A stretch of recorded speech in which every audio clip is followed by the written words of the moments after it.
So let's jump right in. My computer is tanking here. Into Peculiar Colors. All right, so the first thing we're gonna do here is I'm just gonna play the original track. So we just have an idea of when we dig into the smaller elements, what the original thing sounded like. So here we go from the start, just the original track.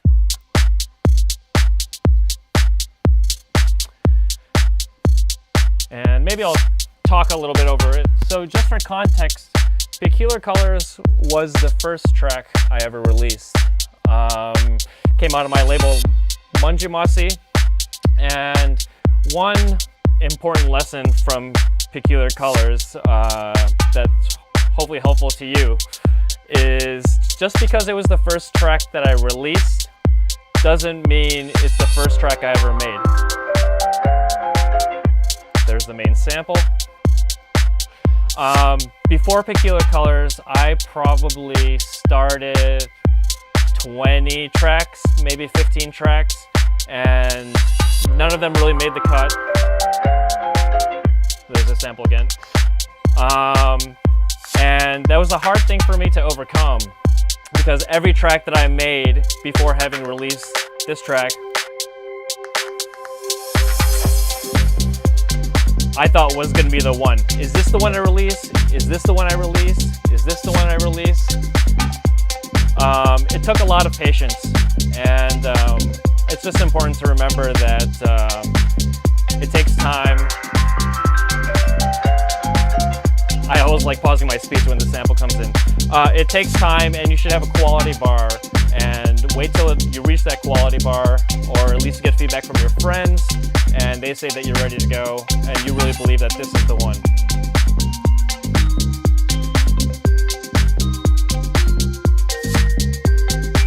Yeah. Yes, Varun, does that word patience, I'm sure that resonates with you.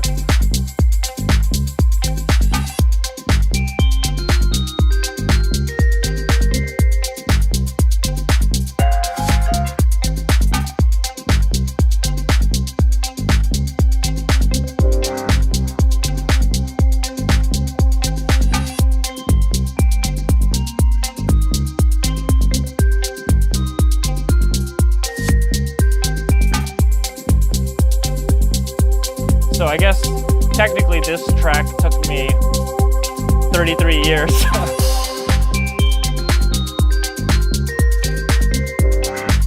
And even after this track was released, or even after I finished it, I never wanted to play it live. I was so afraid to play this track live.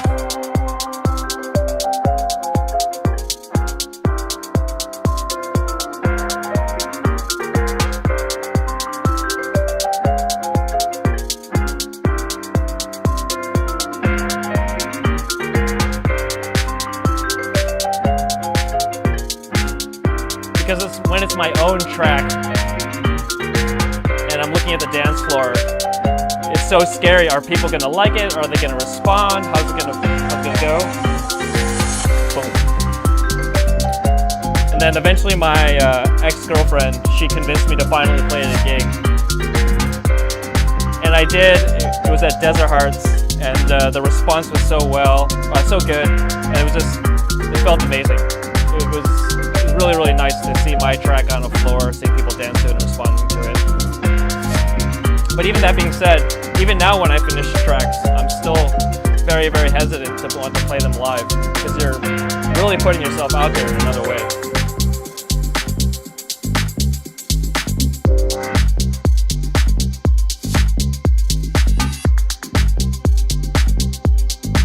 All right, about halfway through.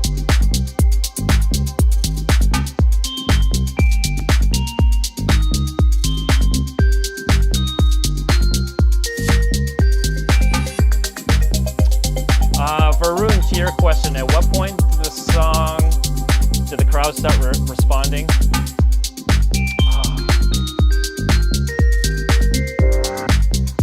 I actually don't remember when they started reacting, but definitely the breakdown, which we're about to get to in a second, saw smiles on people's faces there for sure.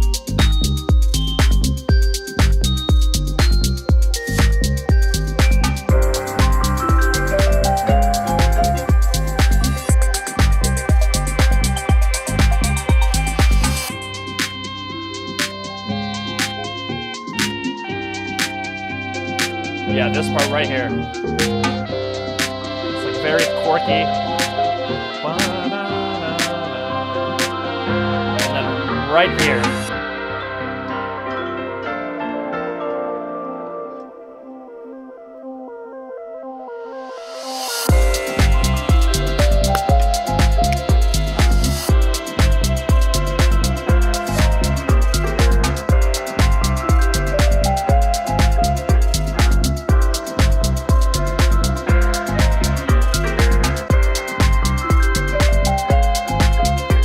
Interesting.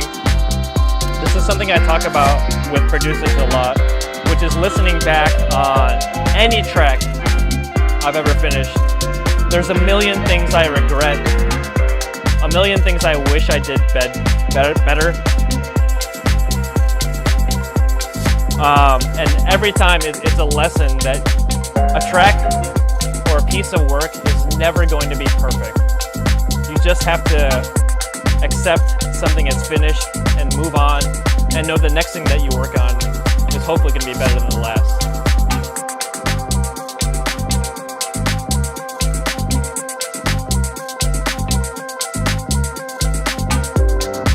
Okay, so the rest is just outro from that point. So the way I wanted to start this one is, let's start with the groove, and let's look at what are all the elements that build up the groove.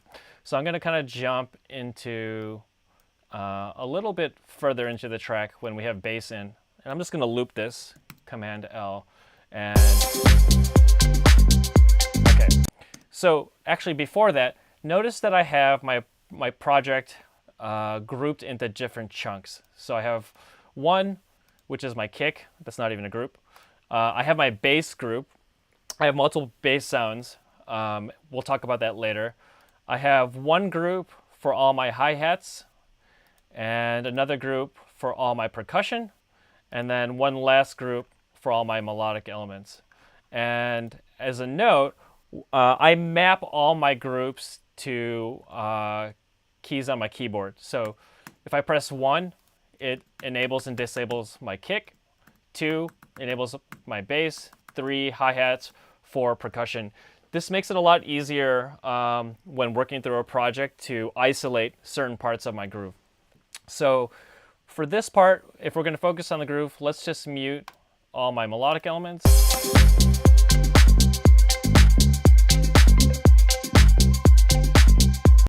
Oh, oops. We were listening to the original version of the track, so that's muted now. Now let's listen to the project file here. Okay. As you'll notice, when we listen to the file in the original project file, it doesn't sound as big as pumping as the release version. That's because this hasn't gone through the mixing phase and the mastering phase. So when you're working on a track and it doesn't pump like the way that the tracks you're buying sound, don't beat yourself too much over that. There's work that happens further downstream. Okay, so let's jump into the groove. Okay, so we start with the kick. Super simple kick. I use this thing called bassism. I like this. It gives you a lot of fine-grained controls on creating a kick that's perfect for you. And it's also really easy to tune your kick to be in key with the rest of your track. All right, so let's jump into bass. And it's pretty much this bass line the whole time. Now, one important thing about bass lines, this is not a hard and fast rule, but I really like to have multiple bass sounds, textures playing off each other. So here I have 2 sounds. This is just the MIDI signal that I was sending to my Moog Minotaur. So here is the recorded output of 1. And then here's the other one, which is using Mini V, Varun. I know you know a little bit about this. Super simple. And these are just playing off each other. I could have done all of these notes on the same bass, but again, having different textures playing off each other is just more interesting for the ear, and it rumbles nicely on the actual dance floor. Okay, so that's bass. We got our kick. And one thing we're going to talk about a lot is call and response. It happens at a micro level, and call and response happens at a macro level in the track. Here we have call and response happening with two different bass sounds. Bum, bum, bum, ba-dum. Call, response, call, response.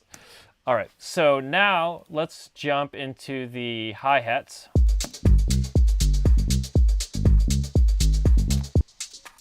This was early in my production career, so I was using loops, stuff I found on Splice, stuff people sent me, stuff I found on Reddit. Once I see a question from Varun, the kick 2 versus bassism.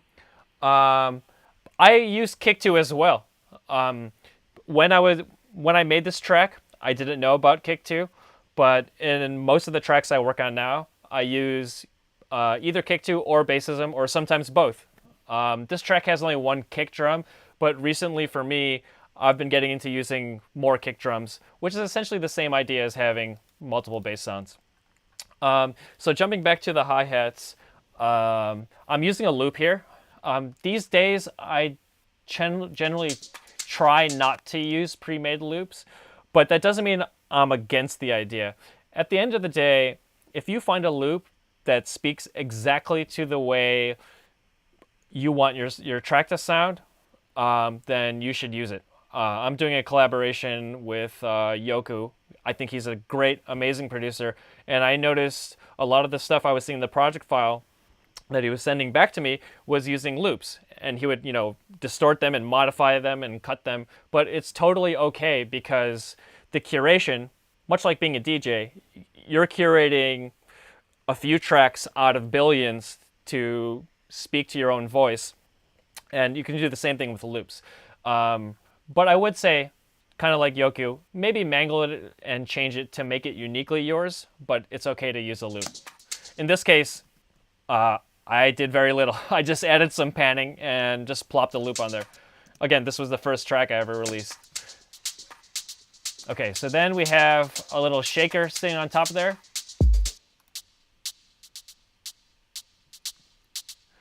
Notice lots of dynamics. I try not to have a lot of straight percussion hits that are all the same velocity. So we'll see some hard hit, soft ghost note shakers. Then we have this little hi-hat thing going on. Gives a little texture. So put them all together. Nothing super crazy. All right, so jumping into the perk track, I have a subgroup called claps. I have 3 claps, and this isn't uncommon. You might be happy with 1 clap. For this track, I felt like I needed 3 tracks to achieve what I wanted. So here's clap 1. Here's the second clap. This is taking a little bit of the lower end of the spectrum. And then here's the third clap. Did I really need 3 claps for this track? I don't know. But at the time I thought I did. And here's how they all sound together. Each of these I'm sending a very light room reverb, just to give a little bit of space. And then let's see what other sounds we have in here. All right, let's go back to this part of the track. Click sound. Coming up, coming up, coming up. Oh, interesting. I may have lost that sample. Here's another loop that sits on top. This was, if we turn off the EQ, it originally sounded like this. But I filtered out a very small section right here because I wanted to give it a little bit of like a moving kind of galloping vibe without overpowering the entire groove. So if we just listen to this section, it's very subtle,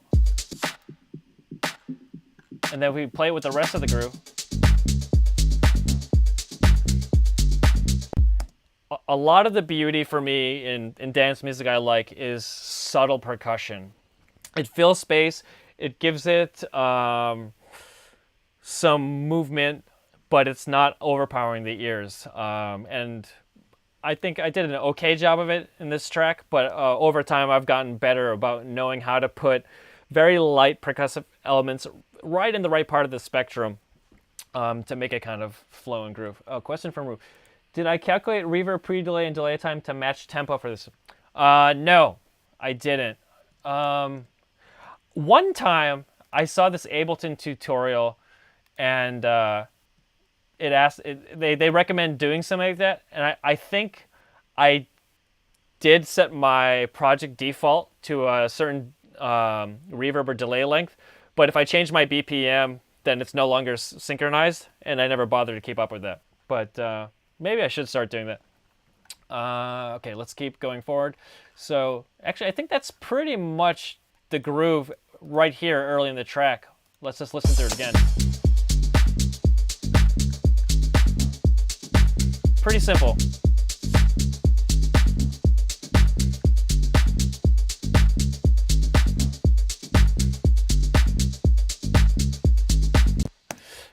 And one more very important thing, and I've talked about this in a few Patreon sessions, is the idea of having a drone sound.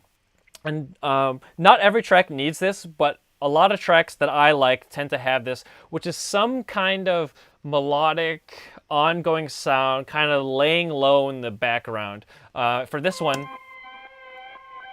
it has this thing. This is the Selena V, part of the Arteria collection. And what's kind of interesting, what I like to do with my drone sounds, I like to have them gel or maybe even preview what's to come later in the track. If we jump further in the track, I have this trippy high part here. Let's see, I don't hear it. Maybe because it has a trigger.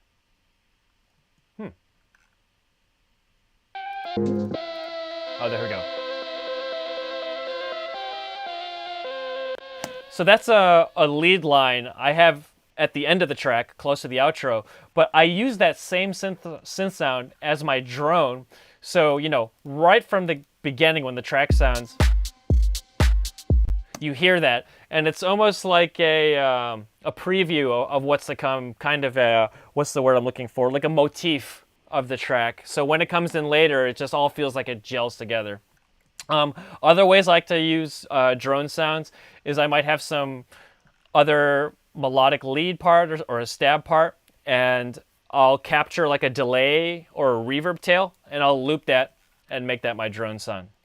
So let's jump right back into the track, talk about some melodic elements.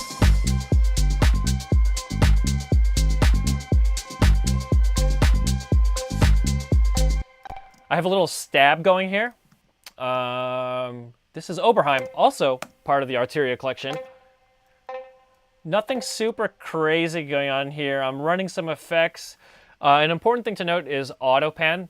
I try to do a lot of panning in things that are percussive or loopy. No panning here. Oh, we saw it in my hi-hats above. And here, yeah, these stabs are panning. Just so it's not always sitting front and center and it feels like it's kind of moving. All right, so let's move on. Oh, actually earlier, this track is all about one thing, and that's the main sample. Let's just solo it here.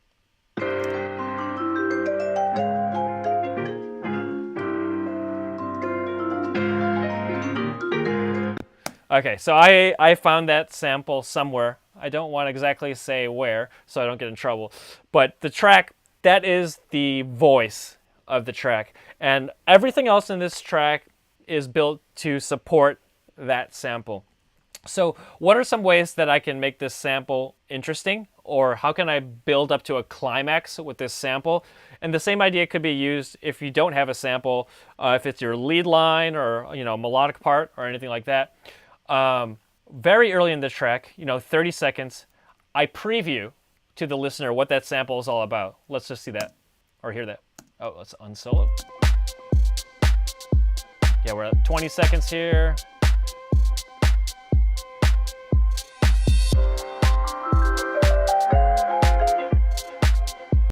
And that's it. They get a little preview. It's like, okay, that's interesting. What's this all about? And I send like a very long delay tail. Just let it fill some space. Okay, then it goes on.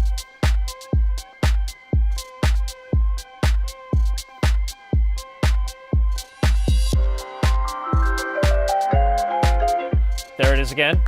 And at the time, I didn't know about autofilter. So I was doing EQ automation, which is a little kludgy, but hey, it worked. So yeah, once again, the sample previews. Then it kind of lays low for a while. It doesn't do much, or it doesn't do anything.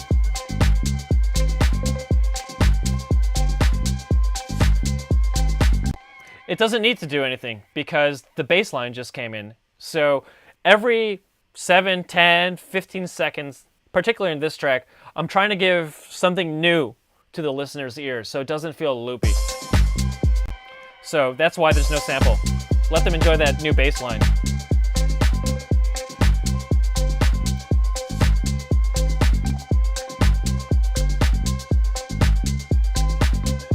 And here it comes again.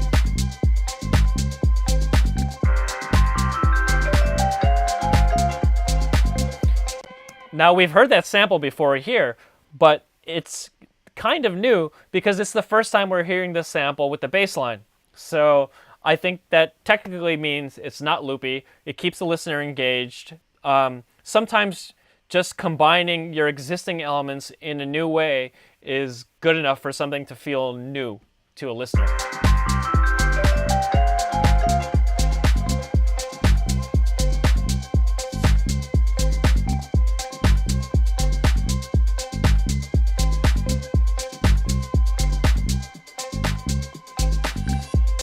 This is a super small example, but something that also comes up in sessions, which is how do you introduce a next section? This is, I just took like a cymbal sound, I reversed it, just super small, a nice little delay, and that's how we get introduced into this new element that comes in called PC bells. Let's just jump to that. Super simple.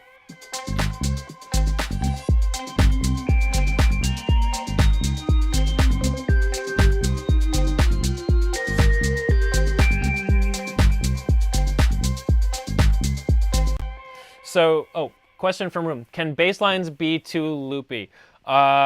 Yes, but not necessarily. There's a track I'm working on right now that I mentioned with Yoku, and it's pretty much the same bass line the entire tune.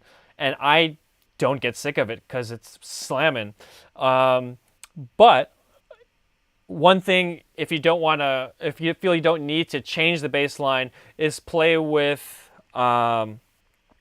dropping your bass line out at various points in their track, because you have a valley with no bass line, and when it comes in, you're going to have a peak. So it really depends on the track. So here we have this melodic element. Boom, boom, boom, boom. And this was a poorly done mix by me, but this is going to be an example of call and response once again. I have a melodic thing giving a call, and then as a response, I actually have a percussion loop. So let's hear how those two play together.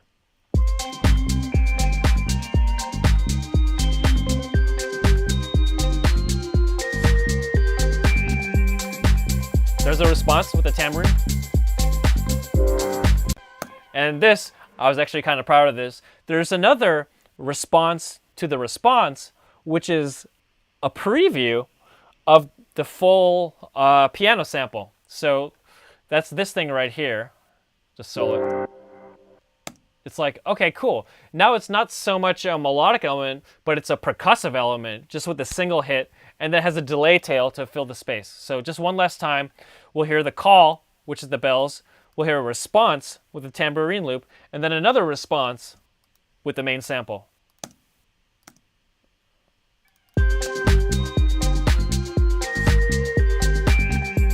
Response. Another response. And then we have another response to the original response, which is a variation on the bells melody.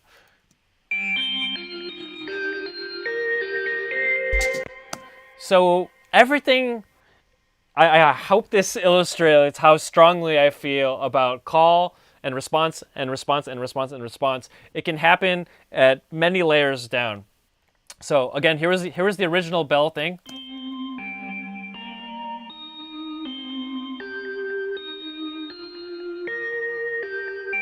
And then here's the final response. So yeah, hopefully that one made sense. Oh, and then also a new hi-hat part comes in here. Basically, I'm just trying to keep, because it's a pretty simple percussive groove at its core. If we zoom out, I'm constantly bringing in and out different, kind of loop elements, different percussion elements, just so the whole thing doesn't feel too loopy. Okay, so let's keep going. Oh, and again, well, I'm kind of, I haven't really dug in this in a while. I'm kind of proud of this because here we had the single hit of the piano. And then the second time, this is responding to the first one with the tail end of the loop. So once again, we have just layers and layers of call and response going all the way down. So this is responding to the original, and it's responding to these bells.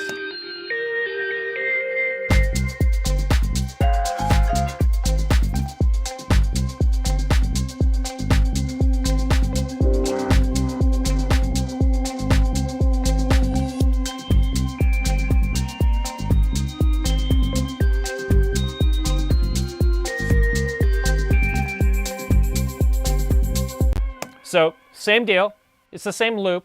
Now how can I make this call and response a little different than the last one?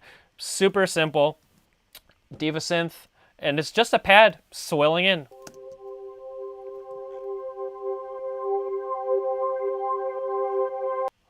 So let's just hear that once more. Here's the call.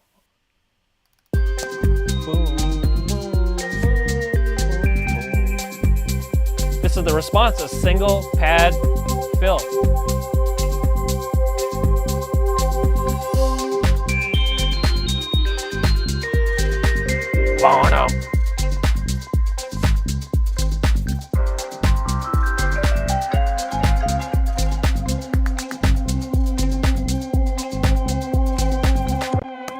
And then this, rather than doing a noise wash to build into the next section, simple, just hitting the root note. Again, I didn't know about auto filter, so I was doing EQ automation, but same deal. See, it opens up.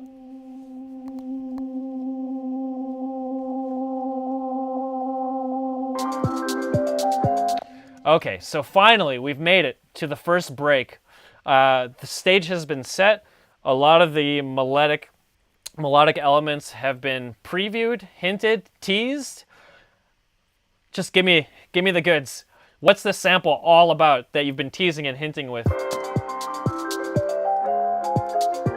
Ah. Oh, this is cool. I get to hear the whole thing.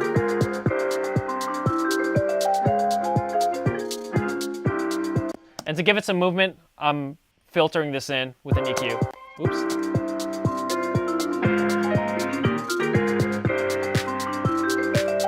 So I'm playing the sample again. Let's give some variation to the ears. I bring the clap in, so it doesn't feel exactly like a loop. Here comes the clap.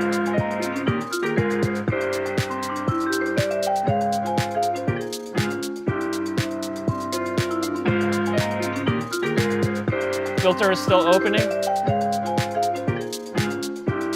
And then here's how I'm going to build the suspense. We see a reverse crash cymbal. The Dance Music 101, you do a noise whoosh or you do a reverse cymbal. It was the first track I ever made, so you know.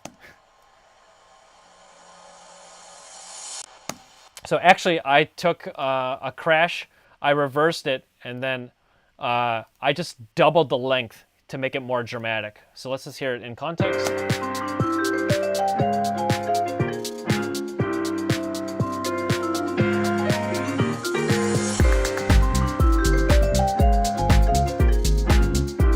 Cool. So this is an impactful moment of the track because it's the first time we've heard all these elements before, but it's the first time we get to hear the full sample with the bass line and with the groove. So once again, recycled elements, but we hear them in a new way. It's fresh to the listener. It's exciting. Let's just...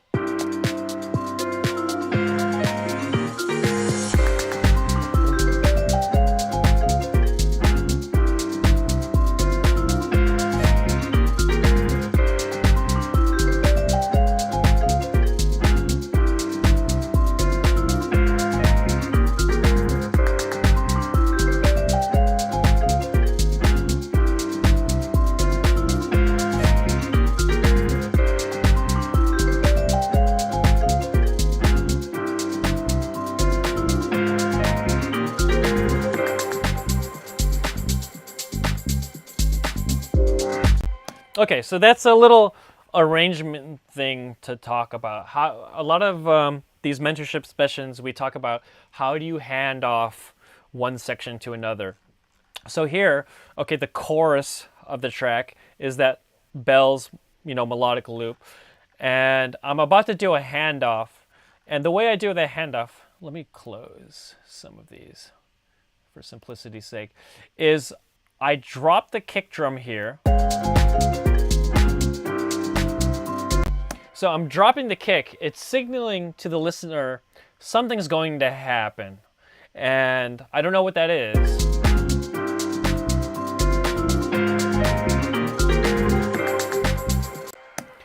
And that thing that happened is a new tambourine came in.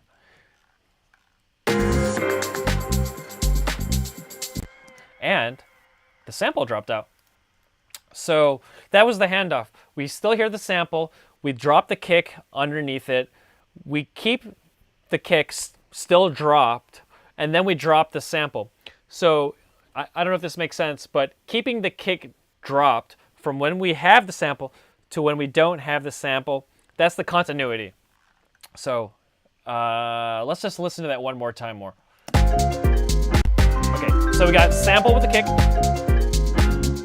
Drop the kick, we still hear the sample. Okay, we've now dropped the sample. And now we bring the kick back in. And it wasn't super, in my opinion, it wasn't super drastic to drop the sample because the ears were distracted or excited by the kick getting dropped.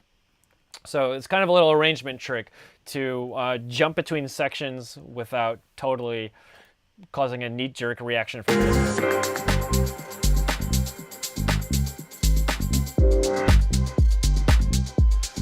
And I guess there's a high-level question. If this track is all about the sample, why do I want to play some of the track without that sample in it? Well, that's it's all about suspense, and it feels loopy, and we have to give the ears a break because when we bring it back in again, we want it to be impactful rather than having the listener being sick of it.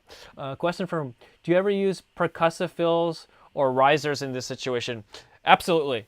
That would be a totally acceptable thing to play with. It depends what energy level you want. If you're using risers, there's a whole range of how intense they could be. You know, I would say this crash fill, I would say that's on a scale of 1 to 10, a level of 5 or 6 level intensity. I think it's all about how intense you want your track to be to choose what kind of risers or percussive fills. But 100% Definitely I use a lot of percussive fills and risers if I'm going for a different kind of vibe. Usually higher energy for me, but there is a range. All right, so let's jump back. So we've lost the sample. What's going to happen in the track when we've lost the main element?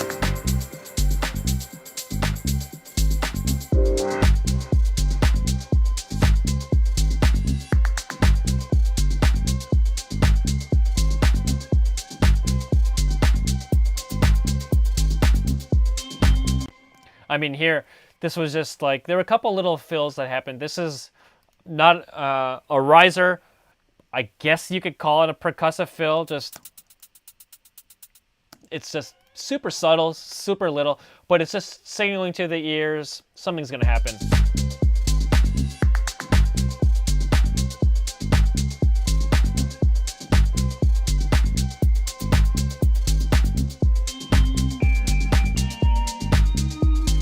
So, the bells are back.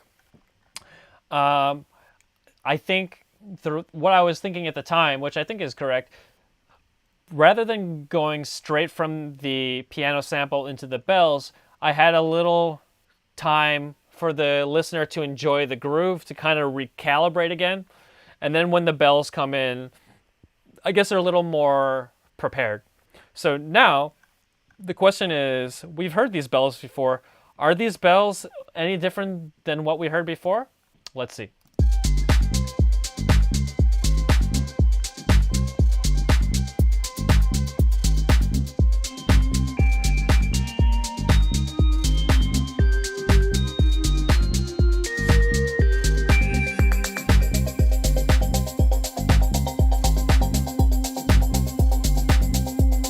Yes, I added this little thing. Call and response. Once again, here's the call, and here's the response. Oops. And basically what I did there, this is a great trick if you're trying to fill space or, again, have a call and response. I took this bell sound. I don't know if I should risk doing this on the fly, but let's see. Like, I took this bell sound, I copied it, I pasted it, I think I reversed it, and then I went to beats and set my transient really low. Let's just see how that sounds. I probably got it wrong, but it's something like that. Nope. Ah, yes. So that reduced the transient, and then I think I doubled the speed.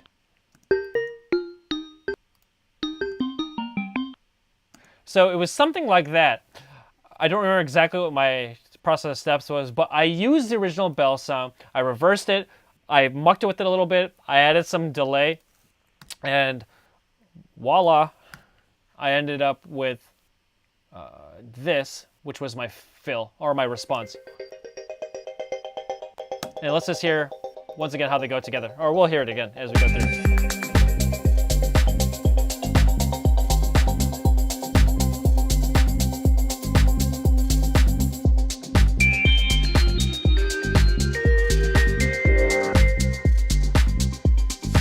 They come again, trippy reverse bells. And now we're doing some more teasing and suspense building with this two trippy highs track. We didn't hear this before other than the drone. So we're building some suspense to the main climax. Super subtle here. It's getting filtered in using my stupid EQ. Here it is again.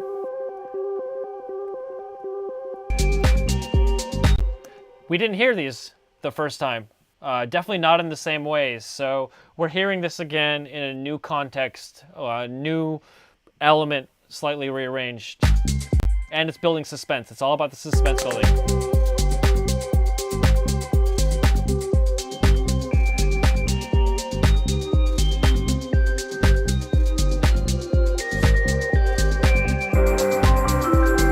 Up.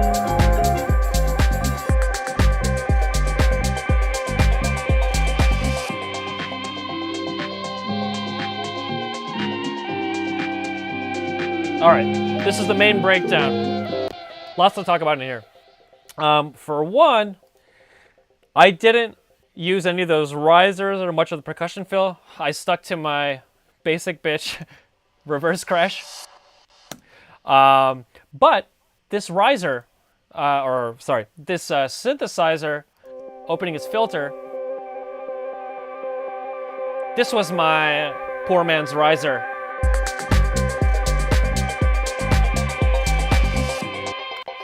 Okay, so that was just a simple chord, not evolving much melodically, but it's setting the motif, it's setting the tone, preparing us for a new lead sound we're gonna hear with that texture, which is this.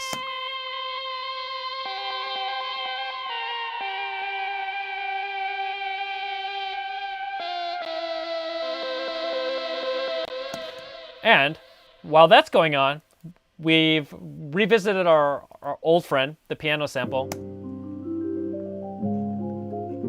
which is getting filtered in here.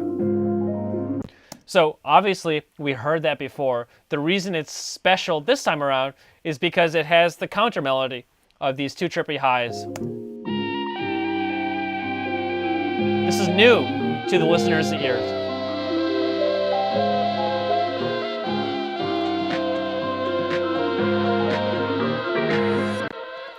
And then this is, I guess you could say, the climax, which is I reveal another part of the sample that we have never heard before. And we only hear it once in the track, which is the climax, which is...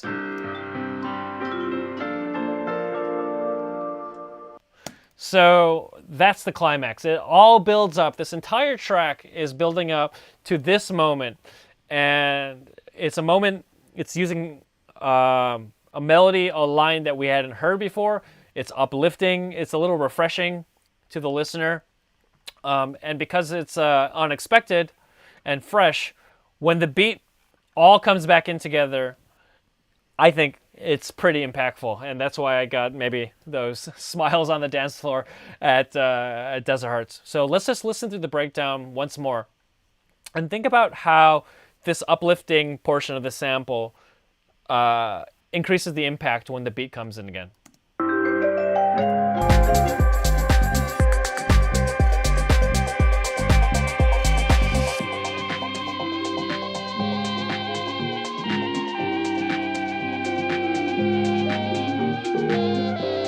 Two melodies playing off each other. Oh, interesting. One of my pad parts is missing.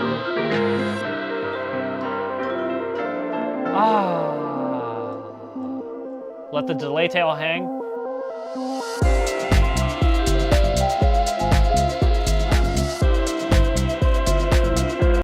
Pretty impactful.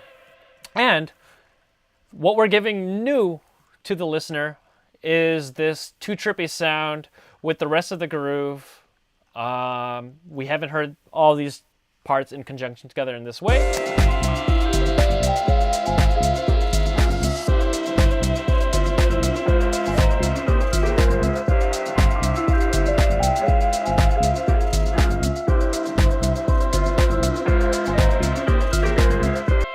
This lead is back, preventing it from feeling loopy. We're just variating what's going on with the synth, or showing variation towards.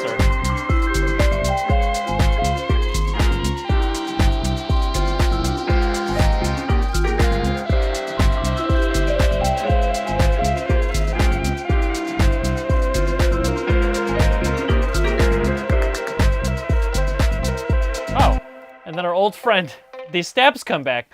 We haven't heard these stabs since the beginning, so it's kind of opening the book with the stabs and closing the book with the stabs.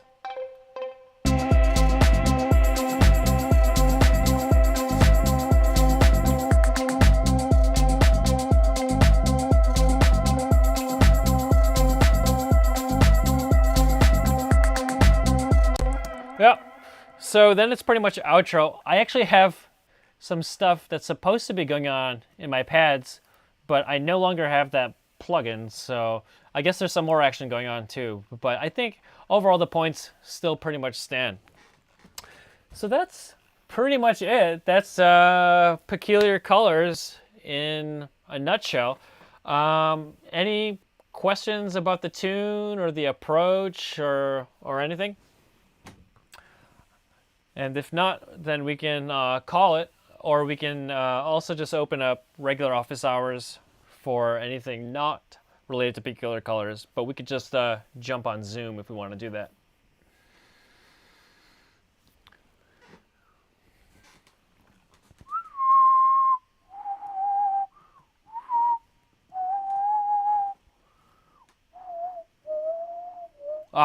Brewing has. Oh, Serum has a whole category of stuff. Yeah, I haven't played much with Serum. I should try it out sometime. You definitely like it, and it seems like a lot of people use it. Could be some stuff in there. I still need to figure out how to learn all the other synths I have, though. But all right, it looks like not any questions coming from the audience. So for those of you who tuned in, I hope you enjoy this. I'm going to put this up on Patreon if you want to watch it later on demand. And with that, I bid you adieu and hope you have a great evening. Take care, everyone.